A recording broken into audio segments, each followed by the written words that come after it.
দেখছেন কলকাতা টিভি, আপনাদের সঙ্গে আমি অর্পিতা। শুরু করছি সেরা 10। এই মুহূর্তে যে খবরে নজর রাখছি, স্বাস্থ্যমন্ত্রীকে চিঠি জুনিয়র ডক্টরস ফ্রন্টের। সন্দীপ ঘোষের বিরুদ্ধে সিবিআই চার্জশিটে কেন ছাড়পত্র দেয়নি রাজ্য? অভিযুক্ত চিকিৎসক অভিক বিরূপাক্ষের বিরুদ্ধে কেন পদক্ষেপ নয়? প্রশ্ন তুলে অবিলম্বে উত্তরের দাবি ডাক্তারি সংগঠনের।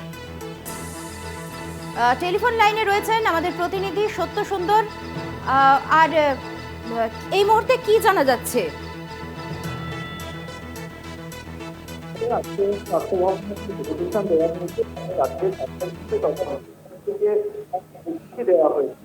সংসদে তারা উল্লেখ করেছেন যে সিবিআই এর যে চার্জশিট, এই চার্জশিটে আশিস পান্ডে এবং সন্দীপ ঘোষ এদেরকে কেন চার্জশিট সামলানোর ক্ষেত্রে চার্জশিটের ক্ষেত্রে এই জায়গাটায় ছাড়পত্র কেন দেওয়া হচ্ছে না, এই বিষয়টা যেরকম প্রশ্ন তোলা হচ্ছে। তার পাশাপাশি দেখা গিয়েছে যে এই অভিজ্ঞ বা বিরূপাক্ষ বিশ্বাস এদের বিরুদ্ধে সত্য, এই মুহূর্তে ধন্যবাদ।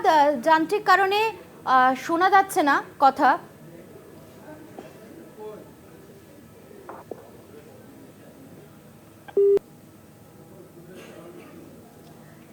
ফিরছে একটা বিরতি নিয়ে, সঙ্গে থাকুন।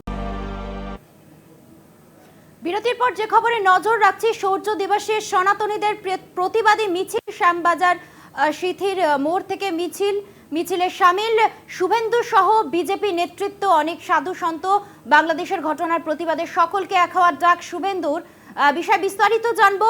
ফোন লাইনে রয়েছেন আমাদের বিশেষ প্রতিনিধি অঞ্জন রায়। এই মুহূর্তে মিছিলে কি ছবি উঠে আসছে? ৩২ বছর আগে যে বাবরি মসজিদ ধ্বংস হয়েছিল এবং তারপর যে রাম মন্দির ওই জায়গায় রাম মন্দির 2022-এ তৈরি হয়, মূলত সেটাকে স্মরণ করে এই মিছিল। এবং যারা তৈরি করেছিলেন বা যারা ধ্বংস করেছিলেন তাদের বীরত্ব নিয়েই আজকের এই মিছিল প্রথম হলো পশ্চিমবঙ্গের মাটিতে। বলা হচ্ছে শৌর্য মিছিল, অর্থাৎ বীরত্বের মিছিল।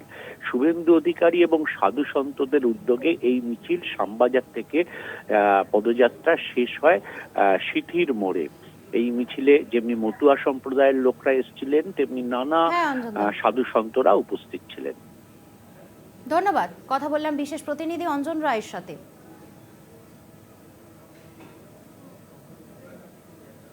আজ এই পর্যন্তই সেরা 10। দেখতে থাকুন কলকাতা টিভির রাত দিন 7 দিন।